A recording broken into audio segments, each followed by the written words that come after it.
Come here. Ta-da! His name is Ringo, and he is a dog, and he is 13.6 kilos, which is gigantic in Japan.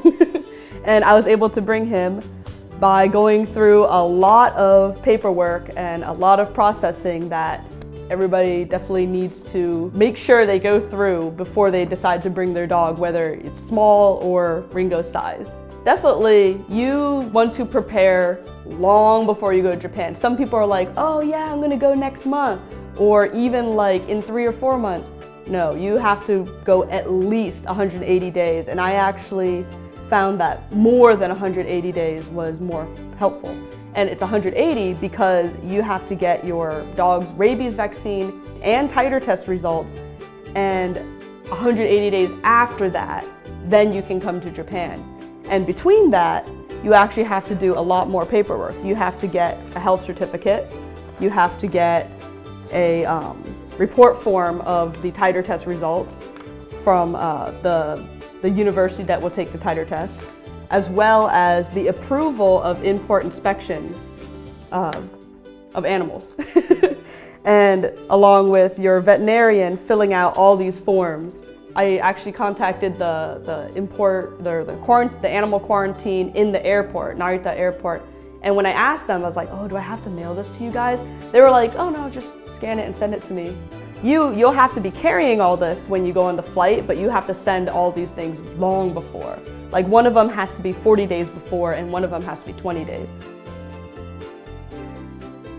So you have to have like name and address of co-signee and name and address of co-signer. Co-signee was the address in Japan, so you actually have to have your home planned at least 40 days before you get to Japan. So what you're able to do is you send in a form with like the address of your friend or anybody in Japan, and then when you know where you're gonna live, you send them another form that shows, oh, I had to make a change. And then you just say, oh, I changed the address. And it might sound like really overwhelming and really scary. And for me, because I kind of have anxiety, I'm just like, oh, this is really scary. But afterwards, I was just like, that was very easy. Because all you do is you just go on the website and then print out the forms. And then like, I just emailed them to the inspection people and they were like, oh, you made a mistake there, you made a mistake here. Please like re-email it to us. And they would respond like within 12 or 13 hours. You don't do all this paperwork during the 6 months that you would want to be waiting. Your dog will sit in Japan in quarantine for 6 months. So like when I went in the back room, they actually had cages or like kennels up. No dogs were in there, thankfully. I was like, oh good, nobody made a mistake. But your dog will literally stay in a kennel and maybe like come out to be fed and pee and poo, but he's in an airport. So your dog's gonna be really stressed. You want to plan ahead. You do not want to like ruin your dog's life and ruin your own life because you're gonna be in Japan studying, knowing, oh, my dog's in an airport because I didn't plan ahead. Some things are easy, some things are tough. Like finding food is very easy. Ringo eats a raw diet. So like Japan has like small portions of meat that's like fresh. I buy it at a place called My Basket that's like right down the street. And they'll sell like, you know, chicken breast and you can just like cut it and it's nice and fresh, not frozen or weird, and I just feed it to him. Or I go to like the pet shop that's like down the street and they sell usually like the normal American brands. Like a lot of people like to feed like Purina, Science Diet, what else is it called? Royal Canin. Those are kind of brands that a lot of Americans like to feed. They have those in Japan. It's like a Japanese version. Depending on where you live, you might be able to live right next to a park where there are off-leash areas. They call them dog runs.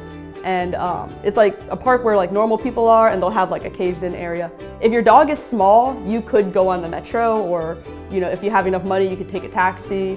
Oh, and speaking of leashes, do not use a flexi leash, which is the leashes that like automatically go long and short.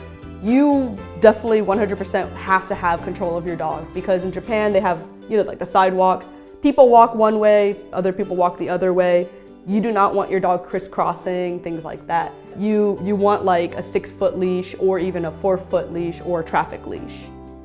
Like a lot of things that would make me stress, like I'll like, you know, cause I have him as an ESA, an emotional support animal. And like I'll come home and I'll kind of like feed him and hang out, and then we'll go downstairs and I'll cuddle with him and be like, oh my God, school was really hard. But then like afterwards, I'm like, okay, I'm good.